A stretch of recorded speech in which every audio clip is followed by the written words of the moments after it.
The Adventures of Tom Sawyer by Mark Twain. Longman Simplified English Series. Read by Pairin Srisom. Chapter 8. Porter is Oriented. Just before midday, the whole village was electrified by the shocking news. It was reported that a body knife had been found close to the murdered man. Somebody had recognized it and said that it belonged to Porter. It was said that a village driver on his way home had come across Porter washing himself in a stream about 1 o'clock in the morning, and that Porter had at once craved off. These were precious circumstances, especially and washing, which was not a habit with Porter. Housemen had gone in search down all the roads in every direction, and the sheriff was confident that he would be captured before night. Of course, the police were given a holiday that afternoon. All the villagers were flocking to the graveyard. Tom's hairbreak vanished, and he joined the procession. The dreadful place drew him like a magnet in spite of himself. There somebody pinched his arm.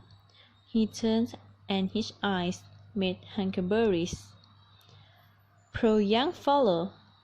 This ought to be a reason to grave robbers. Polly will hang for this if they catch him." These were a general remarks. Now Tom reversed from head to heel, for he caught sight of the face of Roskin Joe. At this moment the crowd began to hurry forward, and voices shouted, "It's Porter! He's coming himself! Look out! He's turning! Don't let him get away!" People in the bushes of the trees over Tom's head said that was not trying to get away, but that he only looked doubtful and lost. The crowd felt applause now, and the safety came through leading Porter by the arm. The poor fellow's face was white as a sheet, and his eyes showed the fear that was his heart. When he stood before the murdered man, he put his face in his hands and burst into tears. "I didn't do it, friends," he moaned. "I swear I didn't do it." "Who except you?" shouted a voice. Porter lifted his head and looked around him with a terrible hopelessness in his eyes. He saw Roskin Joe and exclaimed, "Oh, Joe, you promised me that you would never." "Is that your knife?" asked the sheriff. That thing is before him. Polly would have followed if they had not caught him. He murmured, "Tell them, Joe, tell them. It's no use." Then Huckleberry and Tom stood dumb and staring and hard. The stony-hearted light made his statement. They expected every moment that the clear sky would deliver ghost lightning up on his head, and wondered to see how long the punishment was delayed. When he had finished, and still stood olive and wool, they with intention to break their oath and save the poor Bacterial prisoners left, faded and vanished. It was plain that this villain was under the protection of the devil, and it would be fatal to interface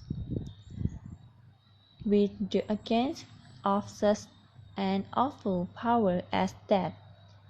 He has now become the most horrible, interesting person they had ever looked up on, and they could not take their eyes off his face.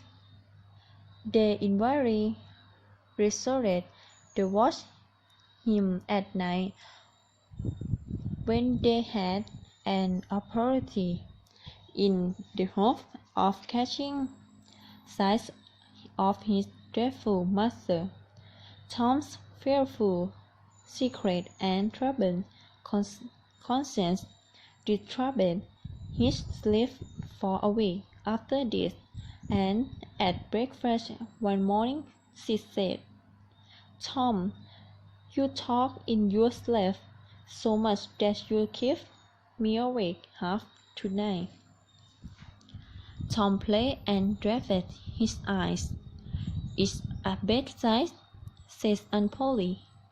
"What is worrying you, Tom?" "Nothing, nothing, that I know of. But the boy's hands shook so much that he spilled his coffee, and you do talk such queer nonsense," she's continuing. "Last night you said, 'It's bad, it's bad.' That was it. You said that over and over again." And Polly came to Tom's revive without knowing it. "It's that dreadful murder," she said. "I dream about it almost every night myself. Sometimes I dream that I did it. Every day or two during this time of sorrow." Tom went to the prison, a little brick building at the edge of the village. When he had changed his sleepless smells comforts, such as to Baker and Mrs. Joe the barrel window to the murderer. This gave greatly help to ease Tom's conscience.